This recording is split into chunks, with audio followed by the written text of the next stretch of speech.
What kind of person is that? But there was something in him. The subtitle on the biography is The Man Who United America. When we started, we were not united. And it's true, as you talked about last week, Samuel Adams earned the title, the father of the American Revolution. Jefferson even called him the patriarch of liberty. But there was only one man who could have been called the father of our country, and that's George Washington. Is there any president that in your studies, is there any president that has even come close to the role he played? Right guy, right time. And I can't point to one. It was his honesty, wasn't it? And people knew that, and they respected him. And as you said in your intro, he was almost godlike. That's a painting in our Capitol today. Can we show that? I don't think most people don't know this. Do we have the painting in the Capitol? This is, and I think Dan Brown, even in his book, talks about this. This new Dan Brown book that's out. Yeah. This is what is the name of this painting? Apotheosis of George Washington. Yes, that.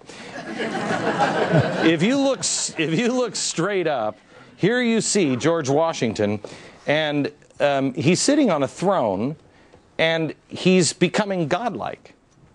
What is the significance of this? Apotheosis is actually a Latin word which means the raising of a human to a godlike quality. And that's what they felt like him. They could totally trust him. So we have him here. Was this controversial to raise him? Because I know this, and I've heard two stories on this.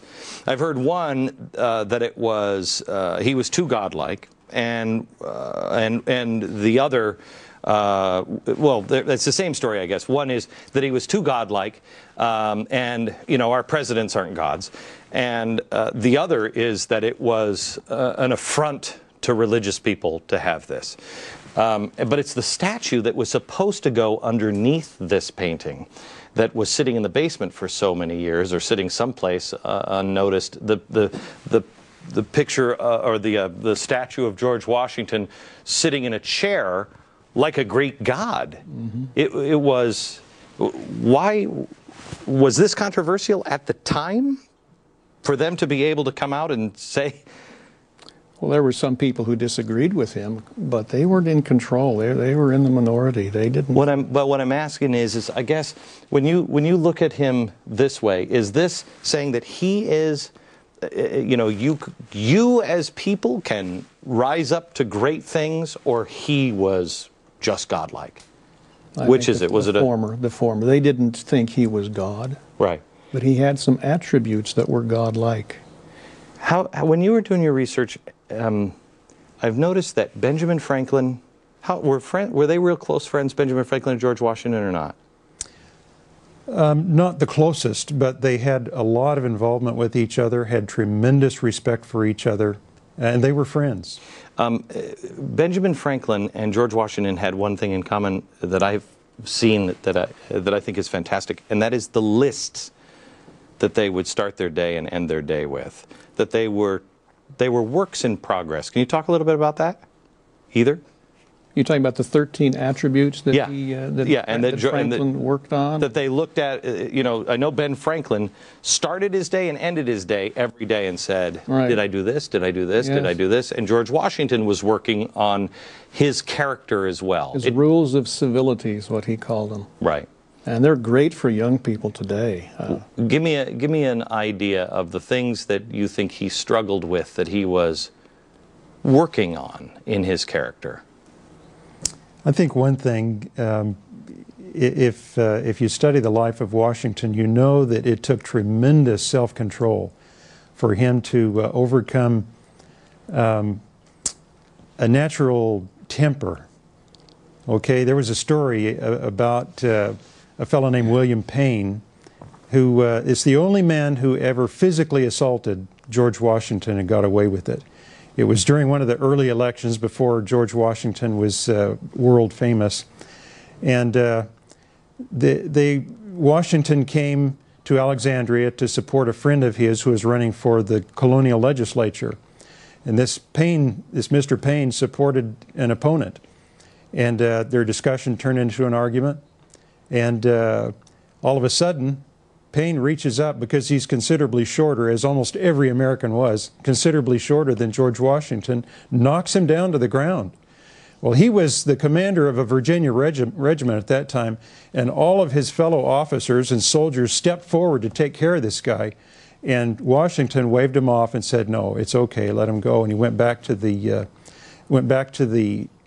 inn where he was staying, and he almost immediately wrote a letter saying, "Mr. Payne, I'd like to visit with you tomorrow morning." Well, the guy was scared to death, as you can imagine. And if you had to face George Washington and his legendary physical power, you'd be scared too.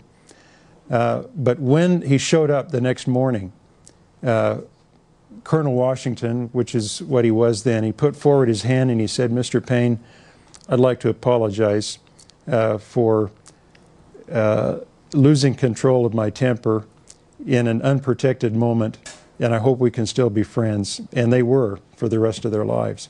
Amazing guy, but he did this consciously. It was important to him to learn how to demonstrate respect for his fellow men just because of who he was and who he felt they were. Back in just a minute.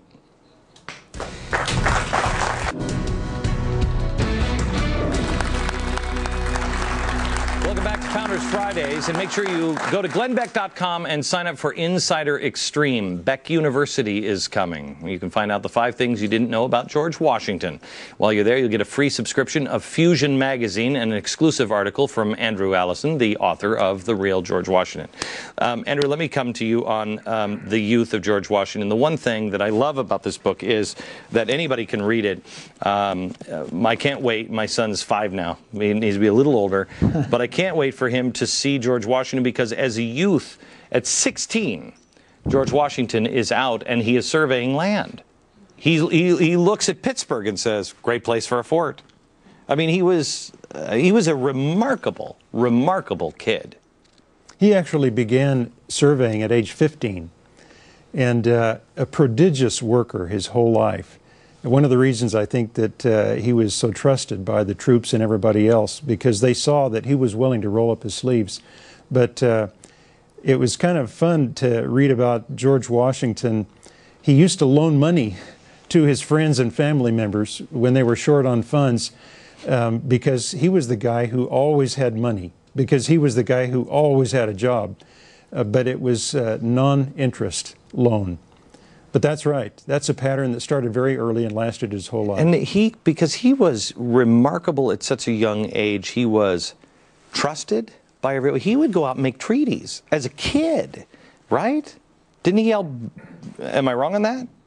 Didn't he went out as a young man? Yes, in his early 20s. Yeah, and was trusted on making treaties, and people, they trusted him. Tell me the story of, I'm trying to remember the name of the Indian that came up and made the George Washington prophecy. Is it true? Tell me the story, and then is it true?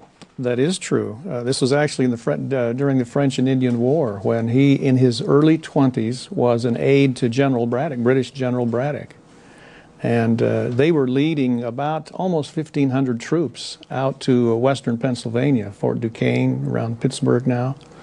And Washington had warned, because Washington knew the area, and he had warned Braddock that there are places that are real good ambush sites. I wouldn't go there.